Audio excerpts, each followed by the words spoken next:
Hello, good morning. Welcome to my channel, My Student Support System. In today's class, we will discuss a congenital anomaly that is cleft lip and cleft palate. It is very common. This lecture is in English, and if you want to study in Hindi, you can watch this lecture in Hindi also by clicking on I button, as well as you can visit my channel for all other videos.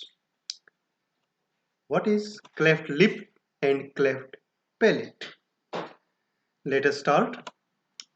Cleft lip and cleft palate are among the most common birth defects or congenital anomalies.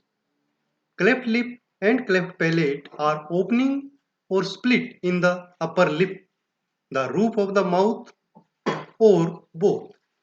A cleft lip happens if the tissue that make up the lip does not join completely before birth. The opening in the lip can be a small slit or can be a large opening that goes through the lip into nose.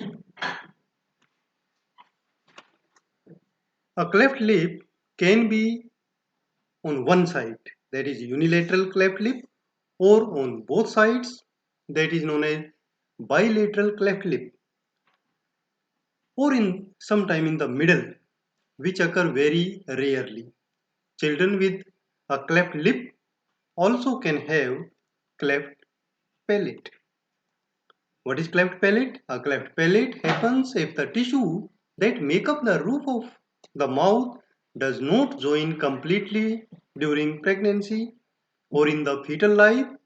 For some babies, both the front and back part of the palates are open, like this you can see here, and for some only a part of palate is open, like here only posterior part is open, but sometime posterior entry complete palate uh, we can see here. Now sign and symptoms for this disorder: a split in the lip or roof of the mouth that affects one or both sides of the face, that can be seen very easily. A split in the lip that appear as only a small notch in the lip, or sometime it may extend from the lip to upper gum and palate into the bottom of the nose. A split in the roof of the mouth that doesn't affect appearance of the face. Difficulty in feeding. The children are not able to suck milk properly. Difficulty in swallowing with potential for liquid or food come out of nose, because there is communication between nose and mouth. Nasal speaking voice and chronic ear infections. So these are the sign and symptoms of this disorder. Now we come to what diagnostic investigations can be done. Normally, observation and physical examination just after delivery are sufficient for diagnosis. Later, after appearance of the sign and symptom, we can further check by physical examination. But before birth, it can be diagnosed by ultrasound, that is known as intrauterine diagnosis. Now we come to what management or treatment can be done for this disorder. Services or treatment for the children with cleft lip and cleft palate can vary depending on the severity of the cleft, the child's age and needs, and the presence of associated syndrome or other birth defects. Surgical repair cleft lip usually occur in the first few months of life and is recommended within the first 12 months of life. Surgical repair of cleft palate is recommended within first 18 months of life or earlier if possible. Surgical repair can improve the look and appearance of a child's face and might also improve breathing, hearing, speech and language development. With treatment, some children with cleft lip and cleft palate do well and lead a healthy life. Some children with cleft lip and cleft palate may have issues with self-esteem if they are concerned with visible difference between themselves and other children. This can be overcome by proper counseling. Now we come to the nursing management for these children. The major goals for nursing management includes maintenance of adequate nutrition, increasing family coping, reducing the parents' anxiety and guilty regarding the newborn's physical defects, and preparing parents for future repair of the cleft lip and cleft palate. The main nursing interventions include number one, maintenance of adequate nutrition.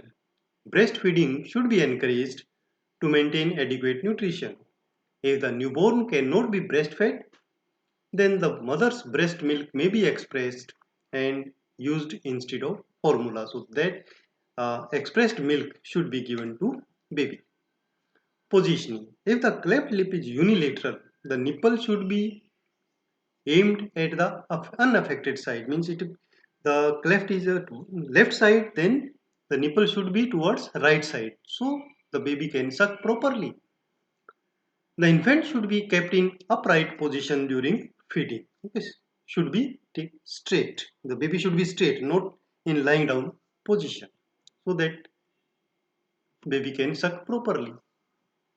Next is tool for feeding.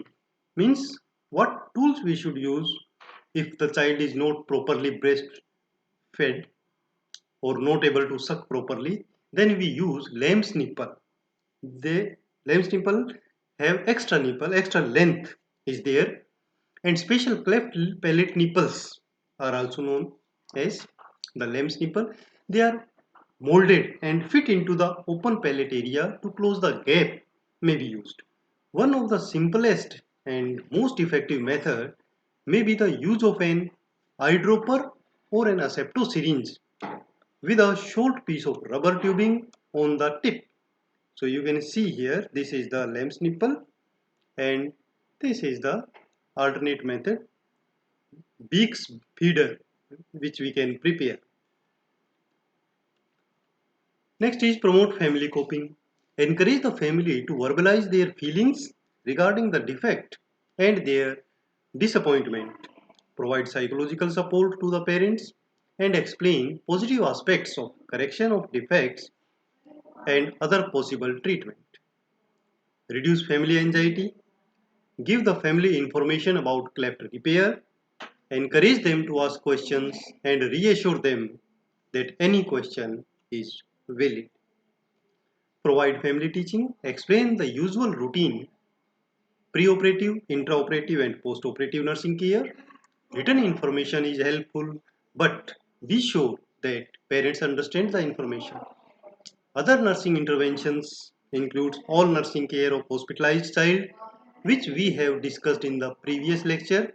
You can go to previous lecture and watch what proper nursing care we provide to the hospital child.